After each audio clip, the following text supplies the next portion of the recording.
Fast fashion in the Civil War. Let's talk about it. Did you know that fast fashion, aka ready to wear, started to become mainstream because of the Civil War? Back in the 1860s, Abraham Lincoln had an influx of soldiers coming into the Union Army because of the draft. He had to get these soldiers outfitted in uniforms. Factories that would have otherwise been making an assortment of other items began mass producing uniforms for the Union Army.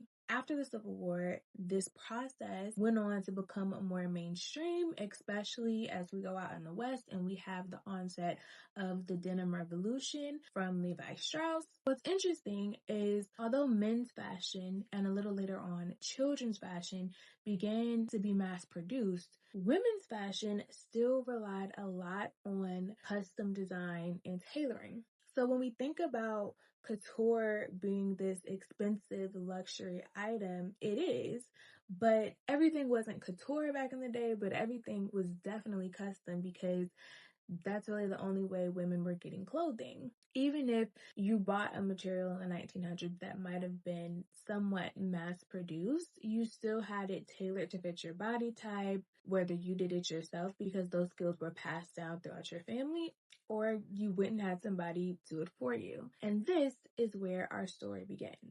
Right after the Union won the Civil War and Lincoln kind of created fast fashion, Black women in areas like New York City used the skills that they learned in enslavement or as free women to make money for themselves and their families and become financially free. Most of these businesses centered around the art of tailoring and custom sewing work, which we identify as seamstressing. Is that a word? We identify it with them being a seamstress. Two women come to mind with how they took their skills and expertise in this field that for a lot of Black women was passed down. Even in my own family, learning how to sew and making your own clothes has been passed down through both my maternal and my paternal lines. They turned this family skill into kind of like a Forbes top 30 under 30. By the 1860 census, Sarah Susset was known as one of New York's most successful and influential Black women because she owned a business entirely built off of her being a seamstress. Her business was run so well that in this 1860 census, she had more than $20,000 in money and property. $20,000 is kind of a big deal now to just have in your bank account, but it was definitely a big deal in 1860, especially because 1860, the Civil War didn't even start yet. So there was no talk about all the Black people being free.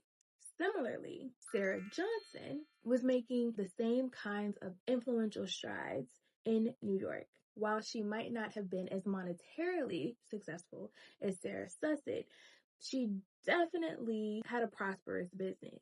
We know from historical record, she put out an ad in the Freedmen's Journal.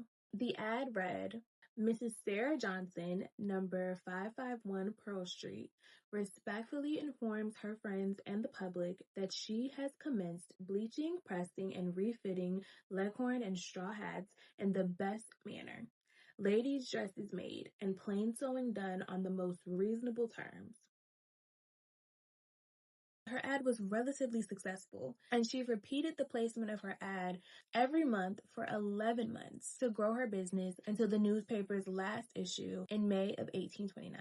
We're talking about record-breaking performances before the Civil War, before Madam C.J. Walker, first Black female millionaire. How does this relate to fast fashion? It relates because women really didn't get the benefits of fast fashion or ready to wear until the mid to late 1900s. Relying on seamstresses like the two Sarahs, especially in the Black community, was extremely important. If you didn't have the skill set within your family, as a Black person, going to these women was a way to keep yourself up, to look as good as you felt, to get into the politics that I often talk about, especially in the Black community, that fashion played, especially in these early days of Reconstruction and Jim Crow, and refuting the stereotypes that are placed in our community. And for other racial populations, these women afforded them a cheaper, but one could argue more quality option than they would get from the more expensive shops in places like New York and Washington, D.C. It's always interesting to think just how much these generational skill sets that are passed down, like sewing, like cooking, like doing our hair, are to our community, and why I will never, never, never, ever be tired of being a Black woman.